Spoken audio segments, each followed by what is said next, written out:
이제 토종벌, 아까 토종벌 하시는 분이 이제 토종벌 강의해달라고 하셨는데, 토종벌은 뭐 이제 다들 아시지만 뭐 봉분 붕괴 현상은 확실하게 있었고요. 그래서 이제 저희들이 관리 기술 개선으로 이제 뭐 대표적으로 그 양봉 형태 계량볼통을 이용한 그 관리, 증식 이런 쪽으로 기술 보급을 많이 했습니다. 많이 해가지고 그 기술이 보급되는 그 무렵쯤에 사실 2011년까지 급속도로 아주 가파른 속도로 봉군이 폐사합니다. 실제로 2016년도에 12만 통 한봉하시는 농가분들은 아무도 이 얘기를 믿지는 않습니다. 12만 통, 만 통도 없다라고 얘기를 합니다. 지금도 사실은 마치 16만 통 얘기하지만 우리나라에 16만 통 없습니다. 근데 대신 농가 통계는 이제 마을 이장님들이 이제 가서 이렇게 이제 물어봅니다. 벌 몇 마리 몇 통 정도 있느냐. 그러면 옛날에 키웠던 통수도 얘기하고 아니면은 좀 불려서 얘기하면은 좀 지원이라도 더 해줄까 좀 불려서 얘기하고 막 이렇게 하다 보니까 이 행정 통계가 이렇게 나오는 겁니다. 사실은 지금 제가 느끼기에는 한 3만 마리 있을까 말까 하는 생각이 듭니다. 아직도 90% 이상은 폐사했습니다. 계속 또 장성벌이 아닌 벌들은 계속 증식하는 만큼 계속 폐사를 해 나가고. 여하튼 그래서 이 관리 기술로 이제 이제 감소폭을 줄여왔습니다. 그러다가 이제 이건 좀 이따 설명드리고요. 그러다가 이제 뭐 이런 문제점이 사실은 많았죠. 토종벌은 낭충망하고 북백병 저항성 계통 육종된 사례가 이때까지 없었습니다. 전 세계적으로도 없고. 그러니까 당연히 저항성이 조금이라도 있는 계통을 뭐 저희들이 확보하기 어려웠고요. 그리고 유충 실내 사육이나 인공수정 기술을 통해서 이런 것들도 확립이 안 됐어요. 토종벌 인공수정은 양봉 인공수정보다 한 100배는 어렵습니다. 그래서 전 세계적으로 한 5명 정도밖에 못합니다. 근데 그걸 이제 우리나라에 이제 확실히 확립을 시키고 그렇게 해서 저희들이 이제 그 유도 면역이라고 얘기를 하는데요. 이렇게 이제 유충을 우리 이충하듯이 해가지고 먹이를 주면서 키웁니다. 사실 이제 저희들 서양종 꿀벌 같은 경우는 실내에서 여왕벌을 만들어낼 수 있습니다. 이런 플라스틱으로 된 데서 로얄젤이 계속 주고 이제 먹이 조성이 따로 있습니다. 그런 것처럼 이제 여기에다가 키우면서 벌통에다가 바이러스를 감염시키는 시험을 하면 저항성이 있는지 없는지 확인하기 위해서 토종벌은 100% 도망가 버립니다. 그러니까 저항성이 조금 있던 놈들도 확인이 안 돼요. 그래서 벌통 밖에서 이렇게 시험을 해서 저항성 있는 것들끼리 또 이렇게 인공수정하고 이것도 나중에 설명드릴게요. 이게 이겁니다. 여왕벌까지 만들어냈어요. 이게 일벌성충이라고 했지만 실질적으로 여왕벌 모양을 가지고 있습니다. 계속 이렇게 먹이 주면서 키우면.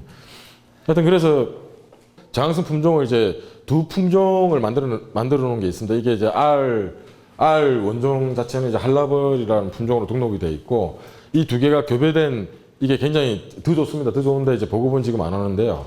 왜냐하면 저희들이 다 보급할 수 없기 때문에 이걸 농가에서 교잡종을 생산해서 보급을 해야 되는데 토종벌 농가들은 교잡종 생산해 본 경험이 아무도 없습니다. 그래서 불량품 나올 확률이 굉장히 높기 때문에 이제 아직 보급을 안 하고 있는 중이고요. 그래서 저희들이 이제 RH 교잡종 같은 경우는 봉군 증식도 잘 되고 저항성도 좋고 특이적으로 이제 여기 토종벌 하시려고 하시는 분들한테 미리 말씀드리면 얘들은 내한성이 굉장히 좋습니다. 그래서 열이 굉장히 많이 나요. 그래서 11월 달까지도 막 산란이 막 들어가고 온도가 뜨끈뜨끈할 정도입니다. 저희들 이제 11월 달에 저희 토종벌 사육하는 봉장에 견학 오신 분들도 있는데 실제로 와서 보시면 양봉하시는 분들도 나도 토종벌을 좀 해봐야 되겠다 이 생각을 하십니다. 지금도 우리 월동 들어갈 때 어제 제가 내검을 한번 해봤는데 거의 대부분의 통들이 전부 다 5매 이상 강군으로 되어 있습니다. 그 월동 지금 상태에서. 그러니까 굉장히 뭐 까다롭지도 않고 사실 이제 뭐 노력 대비 그 수익 면에서 봤을 때는 토종벌이 훨씬 좋습니다. 양봉보다는. 제가 경험상 해보면 노동력이 특별히 들어가지를 않아요. 그냥 그 내금만 잘 해주고 그것도 내금도 굉장히 조심해서 양봉하시는 분들이 토종벌 하면서 에이 못하겠어 하고 실패 뭐 손들어 버리는 것 중에 하나는 뭐냐면 양봉 보듯이 벌 보다가는 토종벌은 다 도망가고 없어지니까 굉장히 조심해서 보고 그 여왕벌이 또 굉장히 도망을 잘 다녀요. 그래서 양봉 보듯이 만약에 이렇게 하다 보면 항상 그 봉판 중간에 있는 걸 뽑아서 이렇게 볼 때 보면 그 벌들이 이렇게 끝에 맺혀 있는 경우가 많거든요. 그 사이에 숨어 있습니다. 그러다 보니까 양봉 보듯이 그냥 그 소비장도 빨리 집어넣다 보면 말려서 죽는 경우가 굉장히 많아요. 그래서 어떤 사람은 토종벌은 내검을 자주 하면 왕이 자꾸 없어지더라. 그래서 뭐 속된 말로 여왕벌이 부끄러움을 많이 타서 뭐 그런 얘기 하는데 확실하게 도망은 잘 다닙니다. 여왕벌이. 그러면서 이제 그 내금할 때 굉장히 조심하셔야 되는 부분은 있습니다. 그래서 더 고무적인 건 뭐냐면은 뭐 자원벌이 그렇습니다만은 자원벌이 이제 삼원교배종이다 보니까 순종이 아닌 잡종의 경우에 형질이 이제 안 좋아지고 그런 단점이 있는데 요 같은 경우는 이제 저희들 현장 실증 시험하고 지역 적응 시험이라는 걸 해보니까 농가에서 여기 있네. 농가가 그냥 잡종으로 증식시킨 것도 저항성이 있더라. 병증이 일부 조금 보이다가 다 회복하더라 하는 걸 저희들 다 확인을 했습니다. 그래서 사실 한 2년 정도만 굉장히 적극적으로 보급되면 그냥 만병통치약처럼 쫙 그냥 퍼져나가는 거죠. 그래서 이제 굉장히 빠른 속도로 이제 퍼져나갈 거다라는 게 저희들 생각입니다. 이건 뭐 그냥 그 자료를 그냥 보시면 될 것 같고, 이렇게 잡종으로 하시는데 대신 잡종을 하실 때도 저항성이 더 좋은 걸 많이 확보하시는 방법은 저항성 원종을 많이 가지고 있을 때 거기서 나온 숯벌들하고 확률적으로 더 많이 교배가 되는 게 저항성을 이제 더 많이 가질 수 있는 방법이죠. 자, 이게 이제 뭐냐면 이제 제가 만약에 나가서 벌을 키우라 그러면 저는 이렇게 합니다. 여기 이제 뭐 이미 계산이 돼서 그런데요. 자, 이 제일 밑에 거 빼고 일단 한번 보시죠. 이 위에 지금 이게 토종벌이거든요. 위에 토종벌이고 밑에 프로폴리스 망을 사이에 두고 밑에는 양봉벌이 있습니다. 그래서 어떻게 하냐면 개포를 이제 그러니까 프로폴리스 망 덮고 개포 덮고 저 양봉을 이쪽으로 출입하고 토종벌은 이쪽으로 출입하고, 이 봉장에 저희들이 250통 많게는 한 300통 정도 양봉이 있습니다. 있는데 도봉이 안 생깁니다. 이렇게 하면. 심지어는 이제 처음에 한 2몇 정도 이렇게 넣어가지고, 근데 이 벌들도 여기는 안 들어갑니다. 프로폴리스 망이 있어서 서로 왕래는 사실 안 되고요. 왕은 다 있습니다. 왕은 다 있는데 왜 도봉이 안 생기냐면은 외부에서 봤을 때는 얘들은 이미 한 통이기 때문에 토종벌 도봉은 안 들어갑니다. 두 번째 더 좋은 점은 뭐냐면 토종벌 약할 때 병이 잘 생기거든요. 근데 2매 정도 되는 약한 상태에서 보온이 제대로 잘 안 되는 그런 상황에서 병이 생기는데, 얘들이 밑에 있는 강군 저 양봉이 그 34.5도 뭐 35도 정도 유지시켜주면서 습도를 맞춰줍니다. 습도 60% 정도로. 그러니까 발육하기 이제 육아하기 딱 좋은 조건을 만들어주는 거죠, 사실은. 이제 그런 장점도 있습니다. 그래서 최근에 이제 저희들은 이게 벌수가 이렇게 늘어나고 이제 월동 들어가려고 준비하다 보니까 이제 토종벌은 먹이장 확보하는 게 사실 굉장히 어렵거든요.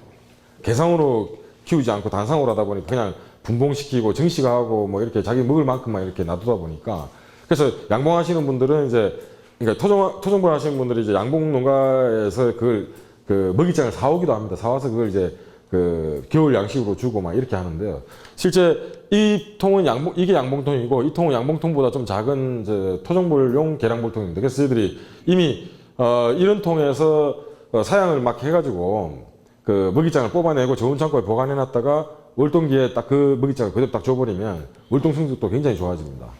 여기서 뜬 꿀은 양봉꿀이 될 테고 여기서 뜨는 꿀은 토종꿀이 될 겁니다. 소비자들한테 다양한 그 제품을 판매할 수 있는 거죠. 자, 누가 그럽니다. 양봉꿀하고 한봉꿀하고가 뭐가 다르냐. 양봉농가분들은 그렇게 얘기하는데, 아니 그게 보니까 뭐 내가 몇십 년 동안 양봉을 하면서 보니까 옆집에 토종하는 사람들 설탕물 잔뜩 주고 실제로 그렇게 합니다. 그렇게 아주 뭐 그냥 진짜 토종꿀이 어디냐 막 그렇게 얘기를 합니다. 근데 실제 1년에 한 번 채취한다고는 하지만 실제 토종꿀도 한 9월 달쯤 되면 채취를 해주고 월동 사양 들어가야 됩니다. 그리고 이렇게 계량볼통으로 사용하게 되면 토종벌은 계상으로 키울 필요가 없습니다. 계량볼통 사용하게 되면 항상 이제 꿀 생산 때문에 이제 사람들이 얘기를 하는데, 대박통은 아시다시피 길쭉하게 돼 있어가지고 한 대짜리로 다 이렇게 돼 있어서 여기 칼이나 철사 같은 거 잘라가지고 이렇게 벌집꿀로 팝니다, 사람들이. 도매가 3만원, 인터넷 판매가 85,000원. 뭐 이렇게 팝니다. 사양꿀. 꽃꿀이 아니라 사양꿀을. 꽃꿀로 대박꿀을 그러니까 벌집꿀을 생산하는 것은 굉장히 어렵습니다. 그래서 특히나 남원, 전남, 전북 쪽에서 이 사양꿀은 기가 막히게 떠서 팔아먹었어요. 지금까지도 전북 쪽은 많이 팝니다, 실제로. 어떻게 파냐면 사양꿀을 대박에 있는 벌집꿀을 파는데 그 양봉을 죽일 생각을 하고 이제 그 토종벌 하는 사람들이 양봉을 거기다 키웁니다. 대박통에다가. 사실 그렇게 벌한테는 썩 좋지 않거든요. 그 공간 자체 좁아가지고. 그렇게 하면 사양을 열심히 시켜가지고 대파꿀을 생산하는데 어떻게 구분하냐면 양봉은 이 벌집 두께가 두껍습니다. 그래서 대파의 벌집이 이런 형태가 됐든 이렇게 들어가 있든 5장밖에 못 들어갑니다. 토종벌은 6장 들어갑니다. 사양꿀을 먹더라도 토종 사양꿀을 드시고 싶으면 6장 드신 거 들어있는 걸 사 먹으면 되는데, 여하튼 간에 이제 이런 식으로 꿀 생산 또는 사양꿀 생산하기가 굉장히 용이해서 이렇게 많이 쓰는데요. 제가 저기 벌집을 이렇게 토종 벌집은 항상 이렇습니다. 항상 제일 갓장 2장 정도를 제외하고 이렇게 있으면 요까지 정도가 유과권입니다. 요까지 유과권이고 여기가 이제 화분 이제 한 2cm 정도 화분 들어가 있고 전부 다 이제 꿀이 이제 밀개가 잘 돼 있죠. 근데 이걸 채취할 방법이 없어요. 이대로 이제 채밀기에 돌리면, 예를 들어서 소초를 쓰게 되면 채밀기 돌리면 큰 문제는 없는데 소초를 안 쓰고 하게 되면 이게 다 부서져 버립니다, 이게. 그래서 계량볼통 사용할 때 힘든데, 그래서 제가 그 벌집을, 그러니까 소초광을 새로 하나 만든 게 있어요. 여기 대가 하나 더 들어가 있습니다. 여기 구멍 뚫려가지고 여기 심이 이렇게 박혀 있는데요. 벌집꿀 생산을 할 수 있는 거죠. 이만큼 잘라냅니다. 잘라가지고 꿀 채취를 하는 거죠. 그러면 이게 연중 채취가 가능합니다, 토종꿀이. 지금 현재 토종꿀은 전부 다 밤 잡합니다. 밤꽃 이후에 들어온 잡합니다. 1년에 한 번 채취한다고 해서 1년 내내 있는 꿀 아닌데 그 벌은 아무것도 안 먹고 삽니까? 진짜 꿀이라 하더라도. 그래서 이걸 채취해내면 잘라서 이렇게 벌집꿀로 팔아도 되고 나중에 1년치 모아가지고 한꺼번에 채취해도 됩니다. 근데 대신 그러면 벌은 절대로 위로 집을 짓지를 않거든요. 그러면 여기 아까 이제 창틀처럼 틀이 하나 들어가 있는데 이걸 누르면 돌아가게 되어 있습니다. 돌아가면 이게 위로 올라가는 거죠. 그래서 밑으로 다시 집을 짓습니다. 양봉하시는 분들도 좀 이제 오판하시는 것 중에 하나가 또 그렇습니다. 벌이 자꾸 도망가더라. 왜 도망가느냐면 저희들도 이제 보니까 그렇더라고요. 토종벌은 여러 번 산란한 벌집에 산란하는 걸 싫어합니다. 그래서 벌이 아주 좋음에도 불구하고 먹이도 충분하고 봉판도 좋은데 통째로 그냥 집 버리고 도망가는 경우가 굉장히 비일비재합니다. 그래서 저런 식으로 벌집을 이렇게 계속 순환시켜주면 계속 새로운 그 벌방에다가 산란을 받아낼 수 있습니다. 그래서 벌은 더 잘 크고 소득은 계속 높아질 수 있는 거죠. 그래서 이제 이렇게 활용해 보시면 도움이 될 텐데요. 자, 이제 앞으로 이제 우리가 식품에 대한 안전성 문제, 식품 품질에 대한 문제는 계속 아마 강화되면 강화됐지 어떻게 더 뭐 완화되지는 않을 겁니다. 자, 이게 이때까지 그 실제 이제 전남 광주 SBS에서 그런 걸 방송을 한 적이 있습니다. 토종꿀이 전부 다 그 양봉 사양꿀이 토종꿀로 유통된다. 이제 그렇게 얘기한 바가 있는데, 그래서 이제 그때 양봉협회 옛날에 그 금사소 수장하시던 분이 이제 인터뷰를 했었는데, 자기 양봉협회에서 토종꿀 검사 의뢰가 계속 꾸준히 이제 들어오는 게 있는데 단 한 건도 합격이 나온 적이 없어요. 이제 우리가 국제 규정에 따라서 검사 기준도 정해야 될 거고, 그러면 토종꿀 유통하는데 굉장히 이제 난해한 문제가 이제 발생을 하는 겁니다. 지금 현재 토종벌 농가들 상태로는 그게 안 됩니다. 속된 말로 하면 소비자들을 눈 가리고 앙호하는 거하고 똑같아요. 어떤 꿀도 사실은 뭐 10배 이상 그 어떤 기능성 있는 꿀은 사실은 없습니다. 물론 토종벌은 양봉과 꿀이 다릅니다. 이유는 가는 그 꽃이 다르기 때문에 나중에 이제 그 이유도 이제 말씀드릴 텐데요. 전혀 다른 꿀이고, 또 특히나 초하류, 그러니까 초본류 쪽에 많이 가고, 특히 이제 지리산 자락, 남원의 사양꿀 때는 이유를 모르겠어요. 남원은 지리산, 토종벌 하시는 분들은 지리산 쪽으로 해서 이게 그 약초나 이런 것들이 많기 때문에 굉장히 고품질 토종꿀을 생산할 수 있는 지리적인 여건을 가지고 있습니다. 그래서 강원도도 마찬가지고. 그래서 토종꿀은 지역 브랜드로 갈 수밖에 없는 거죠, 사실은. 아카시아 꿀처럼 천편일률적인 어떤 그 검사 기준을 적용하는 게 아니라 지역에 고유 그 민원들이 다 있기 때문에. 강원도 생산된 토종꿀하고 여기 생산된 토종꿀 다릅니다. 실제로 경남 통영에서 생산된 토종꿀은 노랗습니다. 색깔이 다 달라요. 그러니까 미론에 따라 이제 그 차이가 있는 거죠. 근데 이제 여기서 뭐가 문제였냐면, 채취 방식이 전통 방식 막 이렇게 얘기하면서 막 그 열을 가해가지고 이렇게 꿀을 내리고 하는 그런 것도 있고, 또 벌집체 뭉개다 보니까 그 유충이나 이렇게 불순물들이 굉장히 많이 들어갑니다. 그러다 보니까 이제 토종꿀을 채취해놓고 나면은 부글부글 끓어서 넘치는 경우가 있어요. 그걸 이제 토종하시는 분들은 발효라고 얘기하는데, 사실은 천연꿀은 발효가 되면 안 됩니다. 그게 변질된 겁니다, 사실은. 근데 천연꿀을 그냥 그대로 떠도 토종꿀은 맛이 다릅니다. 분명히 다릅니다. 양봉꿀은 그 단맛이 굉장히 강한 반면에 토종꿀은 그 단맛이 조금 약하거든요. 그렇게 이제 생각하시면 되고, 그래서 이제 이런 부분에서 계량볼통 사용해서 하시면은 그런 부작용들은 다 없어진다. 근데 그런 부분에서 산업화시키기 위해서는 기술력이나 이해도가 높은 양봉 농가들이 단봉 쪽으로 사실은 많이 하시는 게 굉장히 좋아요. 그렇지 않겠습니까? 양봉 농가들은 아까도 제가 말씀드린 것처럼 이하모 미생에서 이제 뭐 우리나라 생태계를 지키고자 하시는 게 아니지 않습니까? 내가 좀 더 많은 소득을 올리고자 하는 게 목적이기 때문에 좀 더 사업화를 어떻게 구상을 할 수가 있는 거죠. 토종꿀 산업이 이때까지 어떤 산업이었냐면, 제가 평가할 때는 그렇게 얘기를 합니다. 정말 특이하게 한 300명 모여 있는데, 자, 이제 토종꿀 농가 교육 가서 물어봅니다. 여기서 토종꿀 안 키우면, 자, 거꾸로 여기서 한번 여쭤볼게요. 내가 양봉을 안 하면 먹고 살기 힘들다. 우리가 업을 이제 농업, 부업 마찬가지입니다. 업이라고 하면은 그 업을 하면서 내가 생계하는데 도움이 되든 아니면 전적으로 그게 매달리든 이게 업입니다. 그러니까 하다못해 내가 벌을 키우지 않으면 내가 애들 학원도 제대로 못 보낼 상황이 된다든지, 지금 현재 상황에서, 또는 이제 좀 뭐 의식주에 좀 지장을 받는다든지 이런 게 업입니다. 취미는 그냥 자기 만족으로 취미 생활을 하는 거고요. 근데 그래서 이제 부업도 업으로 이제 내가 이제 부업을 해서 한 10%가 됐든 20%가 됐든 생계에 도움을 주기 때문에 이제 부업을 하는 거죠.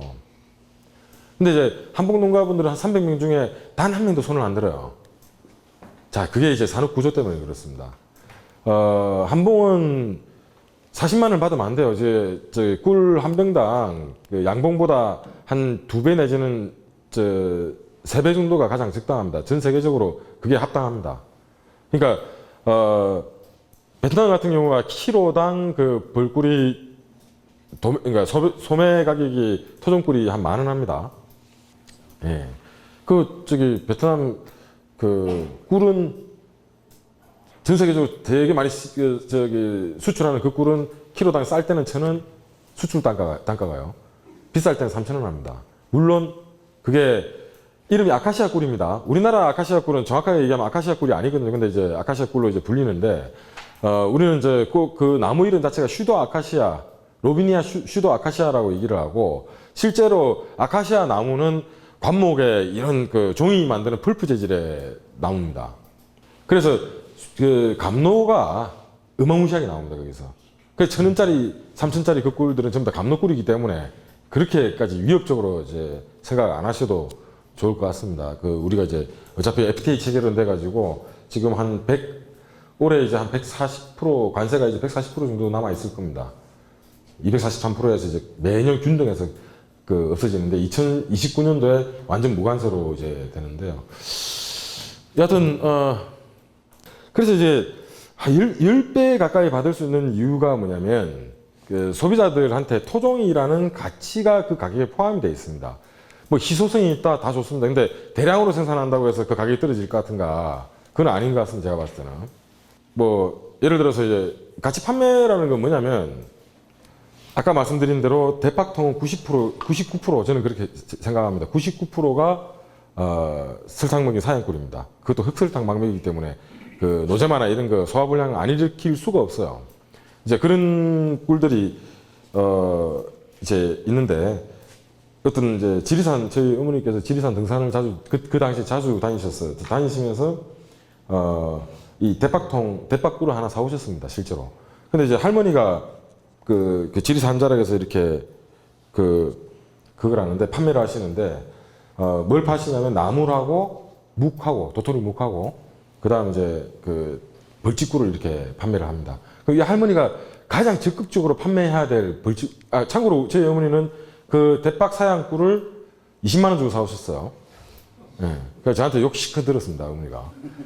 그래서, 자, 그러면 이제 요 할머니가 가장 적극적으로 팔아야 될 게 뭐 같습니까? 꿀 같겠죠. 가치 판매가 어떤 거냐면, 그 할머니는 오늘 다 팔아야 되는 건 묵하고 나물입니다. 상하고 시들어 버리니까. 가치 판매는 오늘 안 팔아도 되는 거예요. 급하게 팔 필요가 없는 겁니다.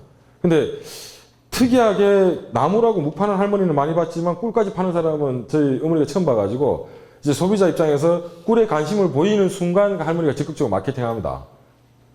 그래서 한 40만 원 부르고 한 20만 원 정도 깎아줘 버립니다, 그 자리에서. 어머니는 50% 할인된 가격으로 샀다고 좋아서 이제 들고 오신 거죠. 그래서 저희들 식구가 다 둘러 앉아가지고 그 한 자리에서 밀랍까지 꼭꼭 씹어 삼켰습니다. 그 꿀 중에 제일 좋은 거는 밀랍밖에 없습니다. 밀랍은 좋습니다, 실제로. 몸에 좋은 성분들이 굉장히 많아요. 그래서 이게 가치 판매입니다. 한 놈만 걸리면 돼요. 이게 가치 판매입니다, 속된 말로.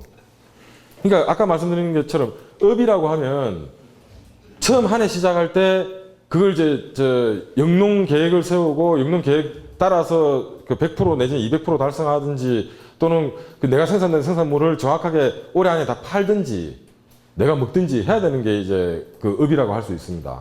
근데 내년에 팔아도 되고 그 후년에도 팔아도 되고 그러니까 이게 전업이 될 수가 없는 거죠, 사실은. 그래서 한봉하는 분들 중에 젊은 농가들이 굉장히 많이 생겼어요. 젊은 농가들은 이런 얘기하면 눈이 초롱초롱해집니다, 이제. 자, 그러면 나도 한 1000통, 2000통 정도 키워가지고 아예 그 토종꿀 유통을 차라리 뭐 키로당 한 뭐 5만 원, 뭐 10만 원 이런 식으로 해가지고 좀 소포장해서 판매를 해볼까 이런 생각을 하는 사람들이 이제 생기기 시작을 합니다. 그래서 이제 아까 이제 이런 불순물들 때문에 이제 불꿀 순도가 좀 낮다. 그래서 가치 판매가 그 산업 구조를 이제 좀 많이 왜곡시켜 놓은 것도 있다. 이렇게 이제 생각을 하시면 될 것 같습니다. 그래서 그 산업 구조를 좀 정확하게 다시 재편성할 필요가 있습니다. 그 다음에 이제 요거 들어가기 전에